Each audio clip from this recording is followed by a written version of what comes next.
मोक्षमार्गस्य नेतारं वेत्तारं कर्मभूभृतां ज्ञातारं विश्वतत्त्वानां वन्दे तद्गुणलब्धये वन्दे तद्गुणलब्धये।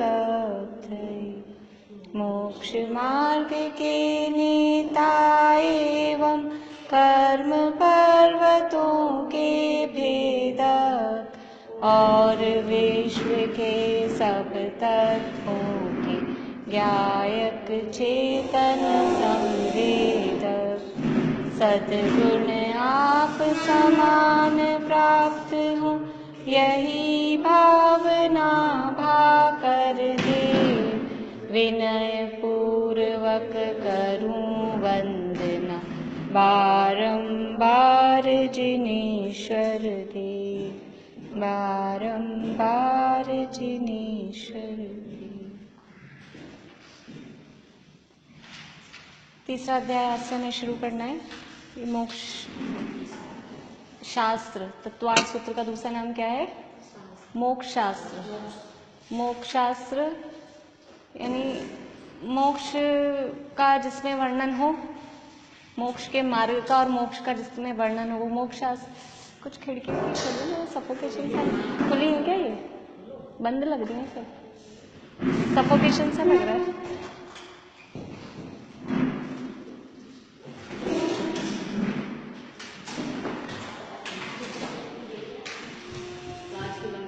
हाँ ऐसे घुटन सी लग रही है थोड़ी।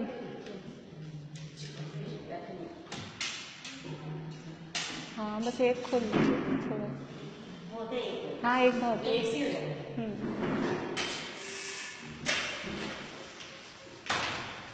ये तत्वार्थ सूत्र शास्त्र में किसका वर्णन है?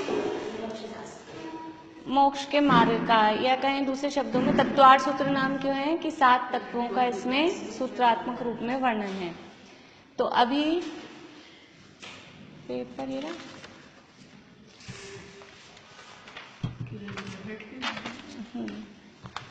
अभी यहाँ कितने तत्वों का वर्णन हमारा हुआ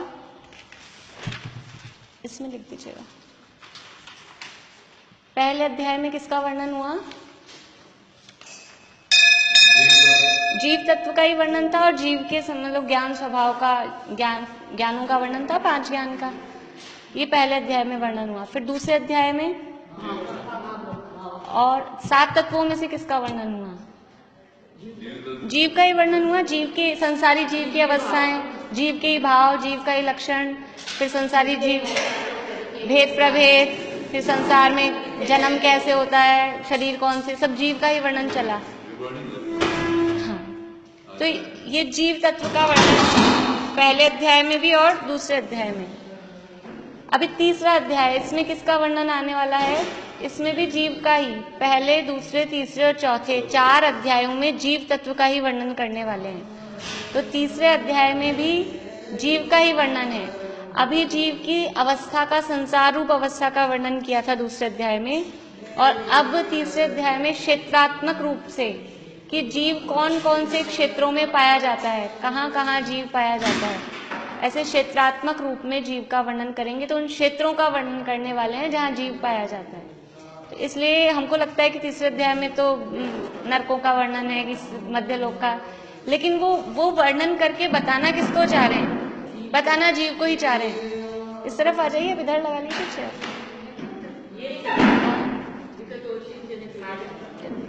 तो बताएंगे यहाँ पर जीव को ही, वर्णन करेंगे जीव का ही।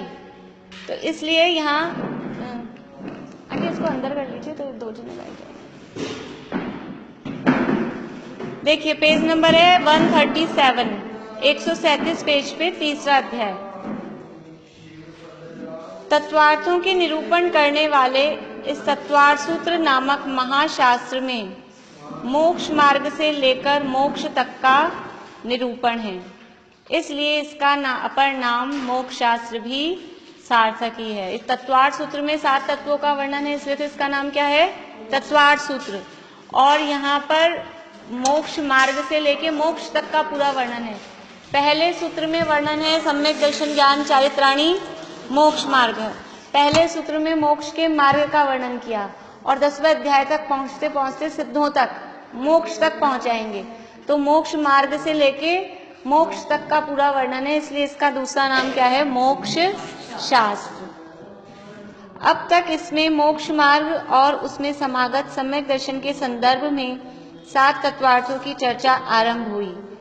उक्त 7 तत्वार्थों के बारे में क्या क्या और कैसे कैसे जानना चाहिए, इसके संदर्भ में प्रमाण, नय, नाम स्थापना आदि निक्षेपों, निर्देश, स्वामित्व आदि एवं सत्संख्या आदि को जानना आवश्यक है, ये बताया। कहाँ बताया था ये? पहले अध्याय में। पहले अध्याय में हमने पढ़ा था प्रमाण, नय, अधिगम, निर्देश, स्वामित्व, साधनाधिकरण, स्थिति विधानत, सत्संख्या, क्षेत्र, स्पर्शन, कालांतर, भावाल, बहुत वेश्य है। और उससे पहले नाम स्थापना, द्रव्य भाव, तत्सन्यास है। ये निक्षेप वाला सूत्र आ गया। इसके बाद प्रमाण के रूप में 5 ज्ञानों मति श्रुतावधि मन पर केवलानी ज्ञानम तत्प्रमाणे आद्य परोक्षम प्रत्यक्ष मन्यत। तो ये 5 ज्ञानों, उनके प्रत्यक्ष परोक्ष भेद आदि की चर्चा हुई और अंत में नैगम आदि 7 नयों के निरूपण के साथ पहला अध्याय समाप्त हो गया। लास्ट का सूत्र क्या था? नैगम संग्रह व्यवहार ऋजु सूत्र शब्द समविरूढ़ एवं भूता नया। तो ये 7 नयों की चर्चा वहां की गई थी। दूसरे अध्याय में जीव तत्व के संदर्भ में जीव के 53 प्रकार के असाधारण भावों की चर्चा के उपरांत जीव के 53 भाव बताए। अभी सबको याद हुए कि नहीं हुए? सबने लिखे हैं ना? अब तो रंजू भाभी आपने पेपर नहीं दिया, आप कब तैयारी करके आएंगे? नहीं, आप तैयारी करके आना। मैं आप भी जैसे ये यहीं कर रहे हैं, आप परसों करिए आना तैयारी। आपने नहीं दिया अभी? हाँ, तो आप भी परसों करके आ जाना। और ये 53 भावों के नाम लिखने हैं, बता रही हूँ, आपको आउट कर रही हूँ आपके लिए केवल। ये 53 भावों के नाम सबको लिखने ही हैं, याद होने ही चाहिए। तो जीव के 53 प्रकार के असाधारण भावों की चर्चा के उपरांत जीव का लक्षण, उसके भेद प्रभेद की चर्चा की गई। तदुपरांत जीव के जन्म, योनिया, शरीर आदि की चर्चा के साथ दूसरा अध्याय समाप्त। ये रिवीजन करा दिया अपने को कि अपन ने ये पढ़ लिया है। अब तीसरे अध्याय में 3 लोक में ये संसारी जीव कहाँ कहाँ पाए जाते हैं, इसके संदर्भ में सबसे पहले अधोलोक, फिर मध्यलोक की चर्चा होगी। ऊर्ध्वलोक की चर्चा चौथे अध्याय में होगी। अब ये तीसरा अध्याय जो हम चालू कर रहे हैं, इसमें सबसे पहले अधोलोक का वर्णन होगा 6 सूत्रों में, और 7वें सूत्र से लेके और बाकी लास्ट तक मध्य लोक का वर्णन होगा। ये लोक का वर्णन क्यों कर रहे हैं? तो जीव तत्व बताओ। तो जीव तत्व को ही बताने के लिए ये संसार में जीव कहाँ कहाँ पाए जाते हैं, क्योंकि हमको तो बस इतने से ही दिखते हैं और कोई हमको दिखते ही नहीं है। तो वो बताने के लिए कि जीव नीचे अधोलोक में भी पाए जाते हैं और मध्य लोक में भी हमको जितना सा दिखता है इतना नहीं है, इसके अलावा मध्य लोक बहुत है, तो वहां भी जीव पाए जाते हैं। कौन कौन से जीव, किस किस तरह के जीव कहाँ कहाँ पाए जाते हैं। और जो अभी हमने जन्मों के भेद पढ़े, समझ लीजिए, तो कौन से जन्म वाले कहाँ पाए जाते हैं, उनकी जगह। अभी तो हमने ऐसे पढ़ लिया कि वो औपाधिकम वैक्रिकम ये पढ़ लिया, लेकिन वो उपाद जन्म वाले वैक्रिक शरीर वाले होते हैं, तो वो उपाद जन्म कहाँ होता है, वो जगह कौन सी है, वो नरक और स्वर्ग वो कहाँ है, कौन से लोक में। यहाँ तो हमको दिखता नहीं है ऐसा कि कोई उपाद जन्म वाला ऐसा उत्पन्न हो जाए। तो वो सब जगह, भौगोलिक रचना का वर्णन और साथ में उस बीच बीच में उसके भावात्मक पक्ष भी यहाँ पे बताएंगे। मुक्त जीव तो लोकाग्र अर्थात ऊर्ध्व लोक के अंत में स्थित हैं। अभी यहाँ क्या करें, संसारी जीव कहाँ कहाँ पाए जाते हैं ये बताएंगे। अब मुक्त जीव कहाँ है?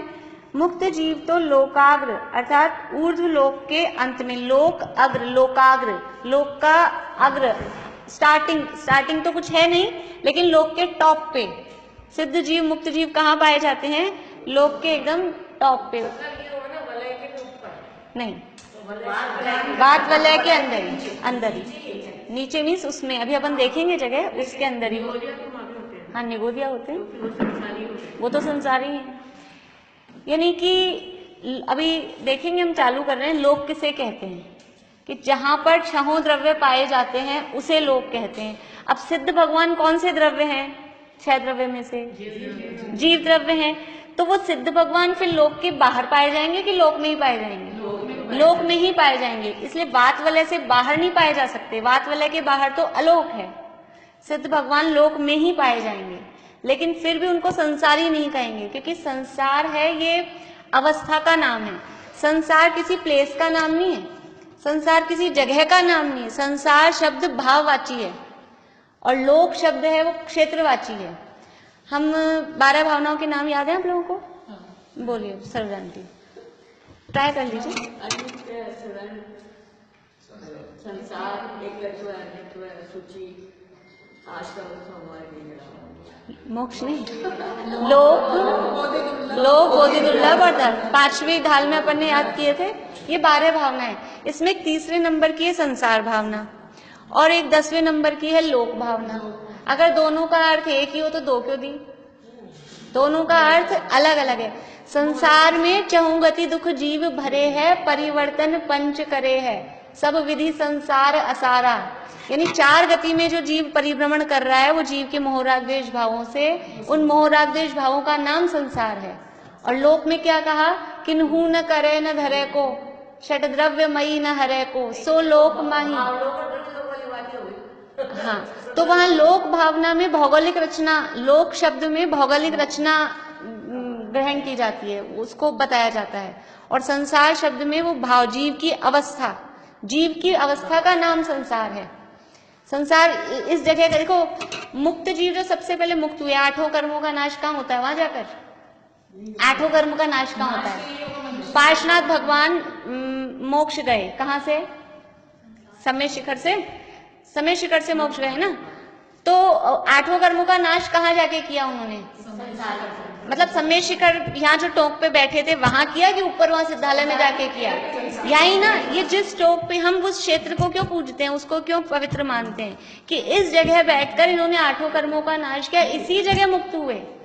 अभी वो इसी जगह हैं तो भी मुक्त हैं, और वो एक ही समय में अविग्रह जीवस्य है ना, एक समय में फिर वो ऊपर जाके विराजमान हो जाते हैं।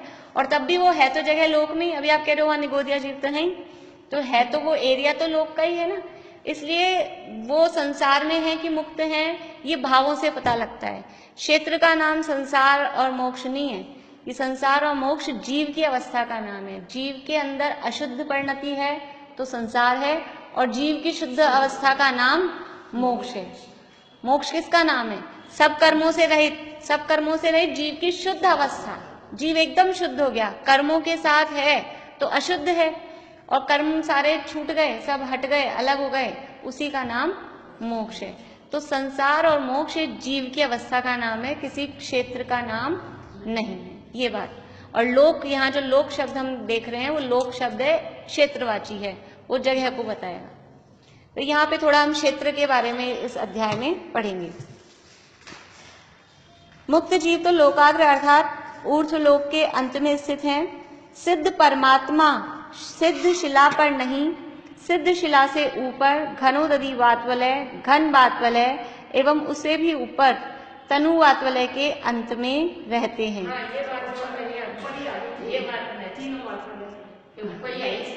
अब अपन अभी मैं आपको अभी नहीं बताऊंगी, मतलब बात तो यही है, लेकिन अपन थोड़ा पढ़ लें तो आपको समझ में आ जाए। और ये कि ये बात फिर अपन 10वें अध्याय, टाइम लगेगा 10वें अध्याय में भी, क्योंकि वहां सिद्धों का वर्णन है, तो सिद्ध कहाँ विराजमान है वहां भी देखेंगे। तब तक आपका वो समझने का जो लेवल है ना वो और अच्छा हो जाएगा, और जो बात अभी समझ में नहीं आ रही वो तब आ जाएगी। तो अभी हम पहले थोड़ी सी रचना समझेंगे, फिर देख लेंगे कि जैसे प्रकरण आएगा कि कहाँ है। हाँ, बाहर वाला है, लेकिन उसी के अंदर है, उसी के अंदर रहेंगे। अभी देखते हैं, अभी आएगा तो अभी ले लेंगे, एक बार तो क्लियर हो जाए। चलिए, पर संसारी जीव 3 लोक में कहाँ कहाँ पाए जाते हैं, इस बात को स्पष्ट करने के लिए सबसे पहले अधोलोक का वर्णन प्रारंभ करते हैं। अभी हम सूत्र प्रारंभ नहीं करेंगे अभी, क्योंकि थोड़ा सा हम लोक का वैसे आप लोगों ने शायद पढ़ा है अभी, लेकिन मैं मेरे उसके लिए कि मतलब अब आप लोगों ने कितना कैसे पढ़ा है, थोड़ा सा मैं लेती हूँ। आप लोगों को पढ़ा हुआ है तो अच्छी बात है। अच्छा, मार्कर शीट है।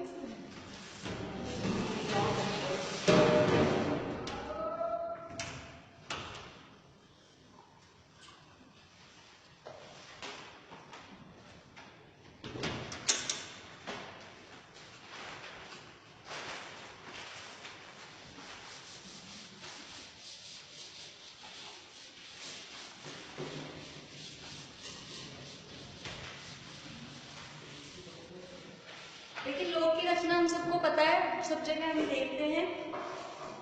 यहाँ भी कहीं अपने मंदिर में बने होंगे, जैसे दरबार में कलश बने हैं, तो ये लोक की इस तरह की आकृति होती है।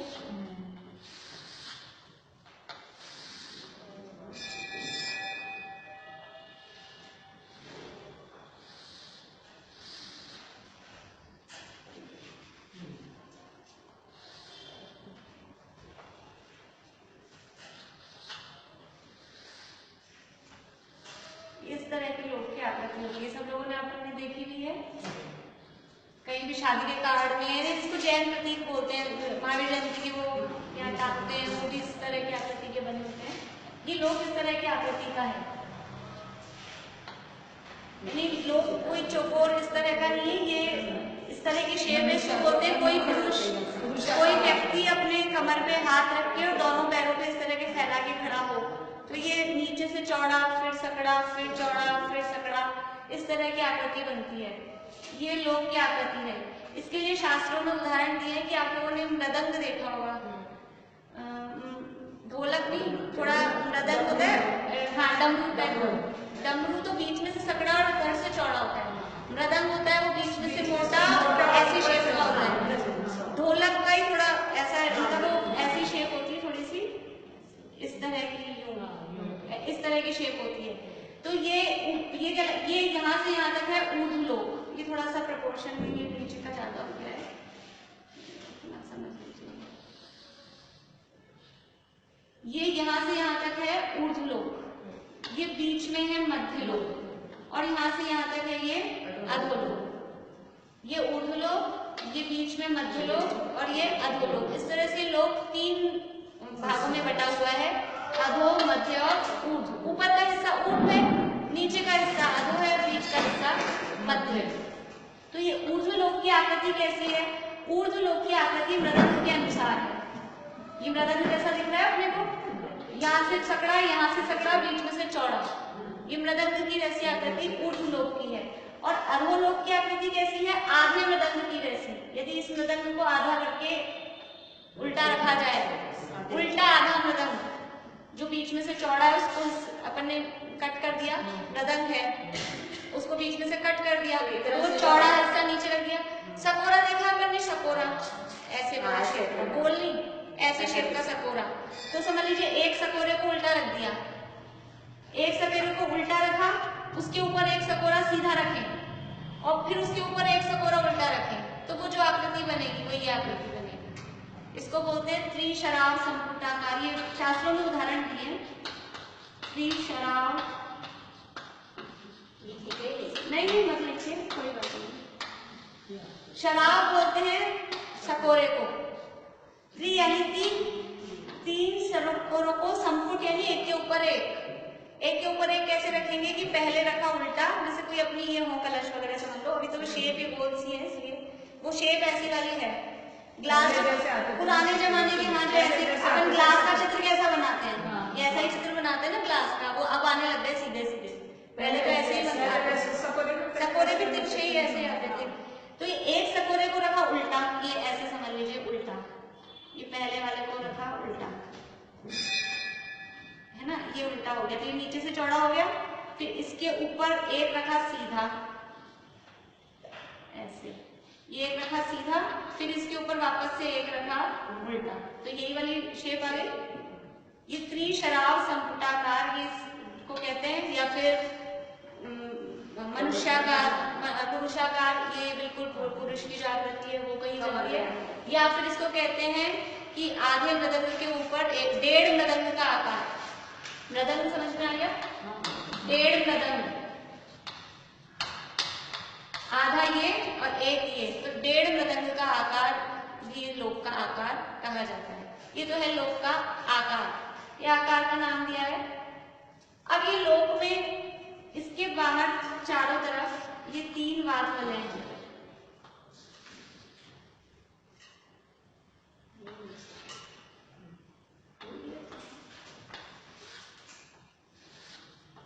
ये 3 वादफल है इस तरह से चारों तरफ।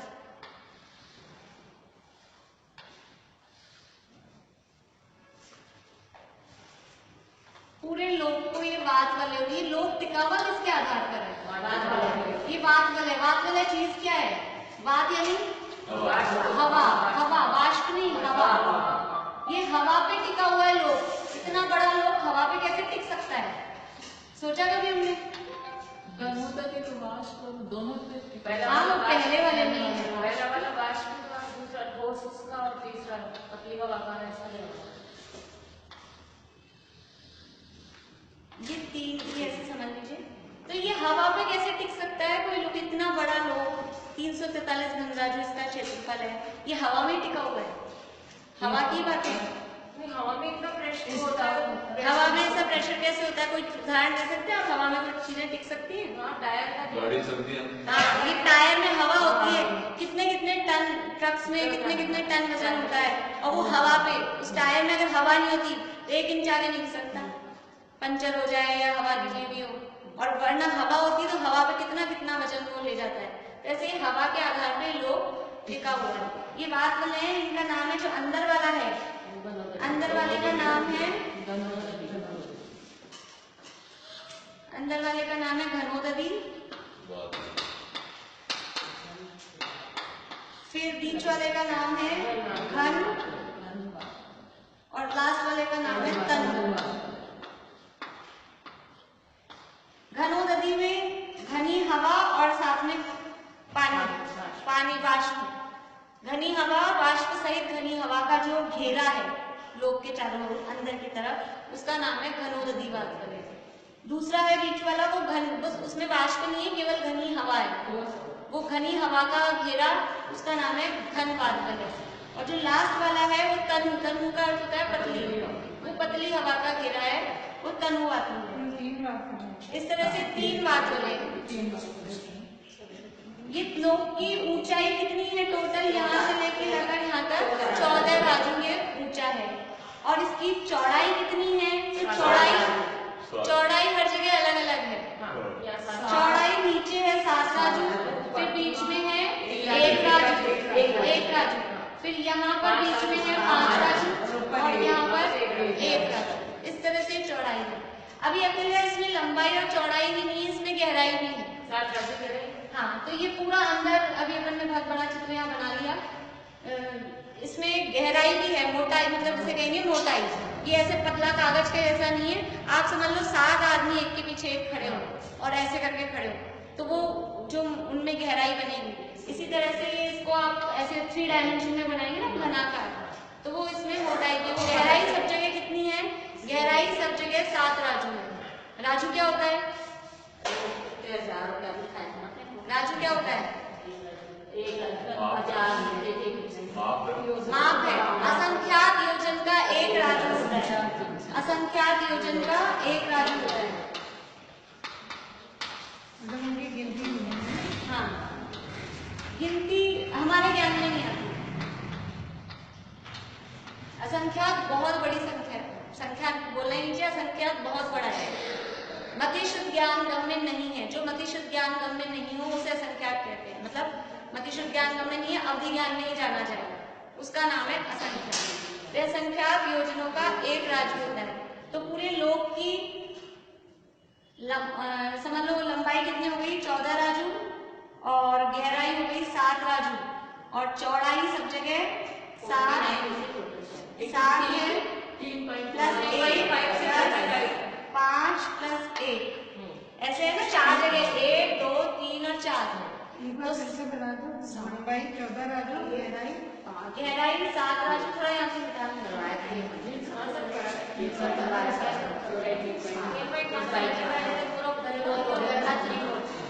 लंबाई हो गई 14 राजू, ठीक है, और मोटाई बोलेंगे या गहराई बोलेंगे वो हो गई 7 राजू। और चौड़ाई क्योंकि 4 जगह अलग अलग है, एक जगह है 7, फिर है 1, फिर है 5 और फिर है 1, तो इसका निकाल लेंगे एवरेज। तो ये एवरेज निकालेंगे, इसको 4 से डिवाइड कर देंगे, तो ये कितना हो गया है? 7 और 7 14 बटा 4, इसलिए हो गया एवरेज 3.5। कैसे हुआ? 7 ये यहाँ पे है 7 राजू, फिर यहाँ 1 राजू, फिर यहाँ 5 राजू, फिर यहाँ 1 राजू, तो ये 4 जगह अलग अलग है, तो चारों को प्लस करके 4 से डिवाइड कर देंगे, एवरेज ऐसे ही निकालते हैं। तो ये 14 को 4 से डिवाइड कर दिया, तो ये 3/5 राजू, ये सब जगह राजू है। अब ये लोक का क्षेत्रफल कितना हुआ, क्षेत्रफल कैसे निकालेंगे, लंबाई गुणा चौड़ाई गुणा मोटाई। ये क्षेत्रफल नहीं है, घनफल निकलेगा क्योंकि घनाकार। तो ये कैसे करेंगे इसको गुणा, 14 गुणा 7 गुणा 3.5, तो इसका आ जाएगा, या आप सरल करने के लिए ऐसे कर लो ना, 14/4। घनफल तो 340 आएगा, क्षेत्रफल 14 है। क्षेत्रफल नहीं, हाँ लेकिन घनफल देखिए, घनफल के लिए तीनों को गुणा करेंगे तो ये आ जाएगा 345 घन राजू। ये तो घनफल है, ये घन राजू, ये है घनफल। क्षेत्रफल है 49। क्षेत्रफल केवल लंबाई गुणा चौड़ाई करेंगे, तो लंबाई गुणा चौड़ाई में 14 7 49 नहीं, 14 को इससे करेंगे जी, लंबाई चौड़ाई है ना, चौड़ाई, ये लंबाई है चौड़ाई, इसको करेंगे।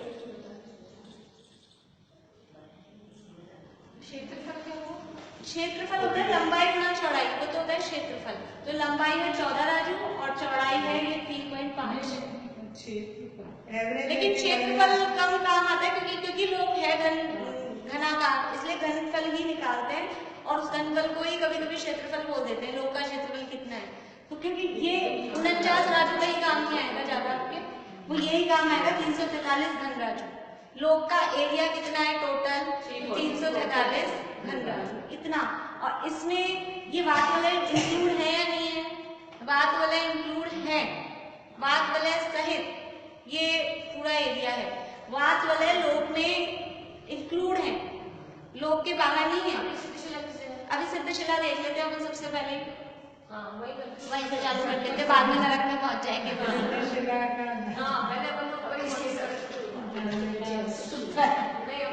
नंबर तो ये है कि नीचे से ऊपर उठे, ऊपर से नीचे जाना अच्छी बात नहीं है, लेकिन फिर भी आप ऊपर से नीचे जाना चाह रहे हो।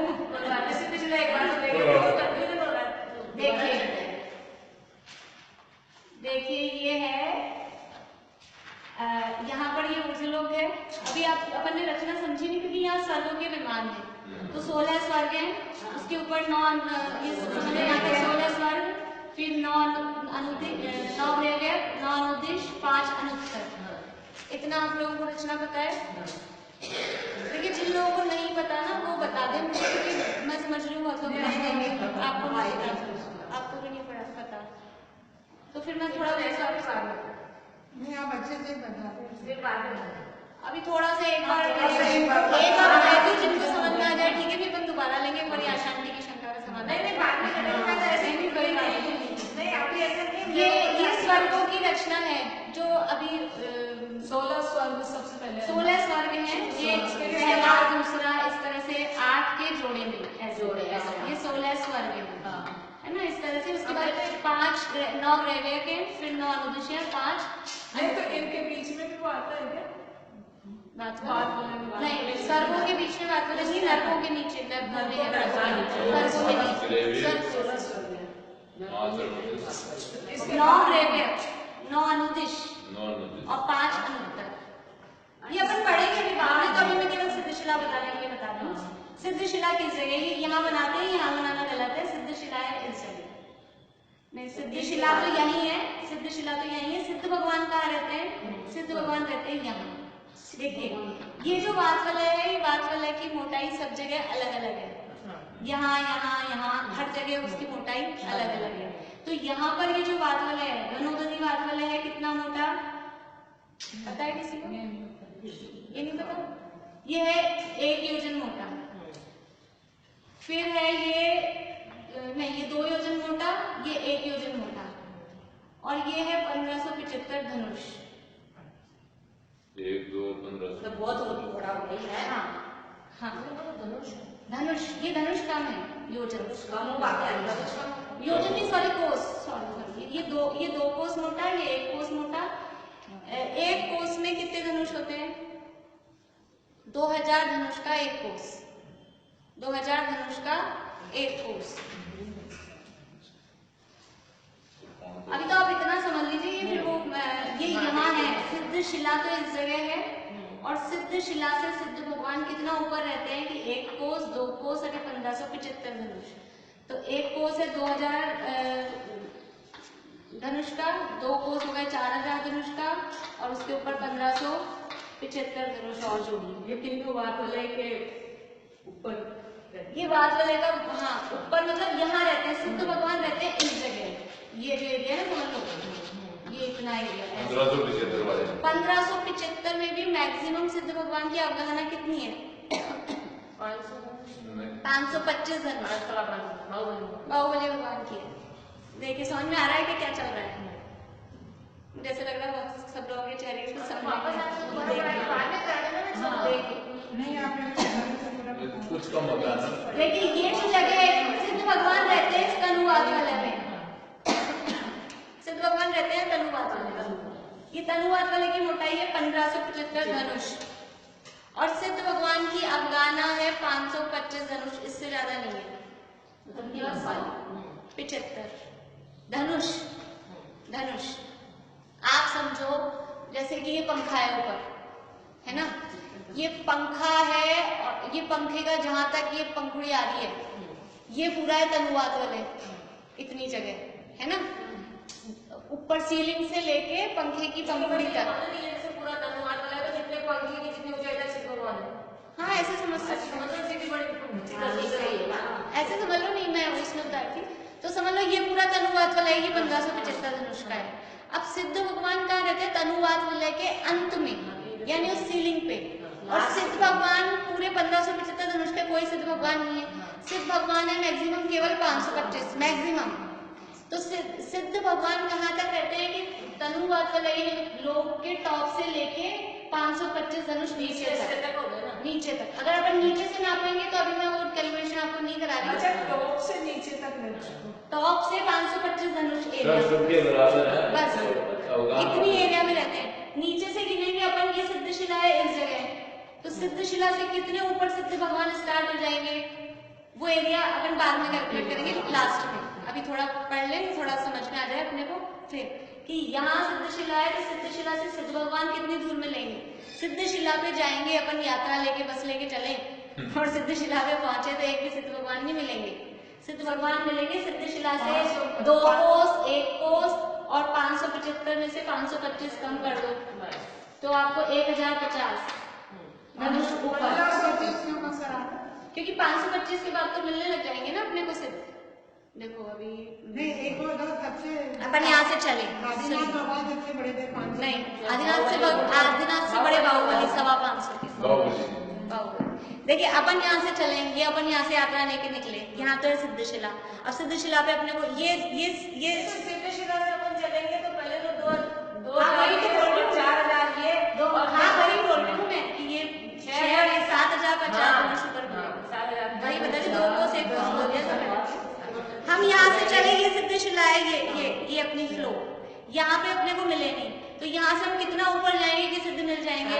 पूरे ऊपर जाएंगे तब तक तो सिद्ध बीच में आ जाएंगे ना अपने, ये पंखा बीच में आ ही जाएगा ना। तो यहाँ से कितना ऊपर पहुंचते ही अपने को पहले तो सबसे बड़े सिद्ध भगवान है, वो आप समझ लो जैसे एक इतने बड़े हैं, फिर कोई इतने होंगे, फिर कोई इतने होंगे, कोई इतने होंगे, अलग अलग एरिया होंगे। तो जो सबसे बड़े हैं 525 धनुष के, वो सबसे नीचे तक टच, उनके पैर अपने को यहाँ टच हो जाएंगे। तो ये कितनी ऊपर जाएंगे कि अपने को वो मिल जाएंगे? और अपन जाएंगे 7050 धनुष ऊपर, है ना, मिनिमम 3.5। हाँ ये 2000 धनुष, 4000 धनुष और 1575 नहीं 1050 जाएंगे ना इसमें। 1575 में से 525 कम कर देंगे, ये 4000 और ये कितना है? ये बात वाले 4000 कर लेते हैं अपन, फिर लेते हैं कल इसको।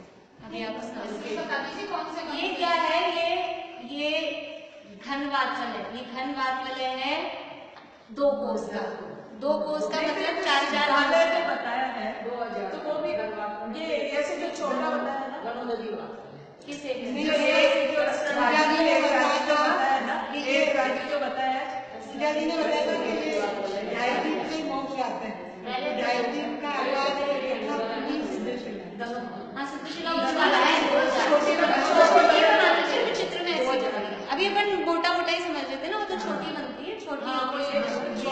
और सिद्धशिला छोटी है, पर ये जो पृथ्वी है, आखिरी पृथ्वी तो पूरी एक रह चुकी है। अच्छा ये पृथ्वी तो पूरी लोक के एक सिरे से दूसरे सिरे तक होती है, तो जो ईशत प्रागभार पृथ्वी है वो पूरी एक रह चुकी है। उसमें सिद्धशिला 45 लाख योजन की है और सिद्धालय भी 45 लाख योजन का ही है। पर अभी अपन समझने के लिए समझ रहे हैं, इसलिए वो वैसा ही चित्र, सिद्धशिला का चित्र ऐसा ही बना दिया जाता है समझने के लिए। लेकिन जब अपन 3 डायमेंशन में बनाएंगे तो वो अपन 1 डायमेंशन में बनाते हैं ना, तो वो इतना ऐसा बन जाता है। इसलिए इसको कर लेती हूँ मैं फिर से वापस।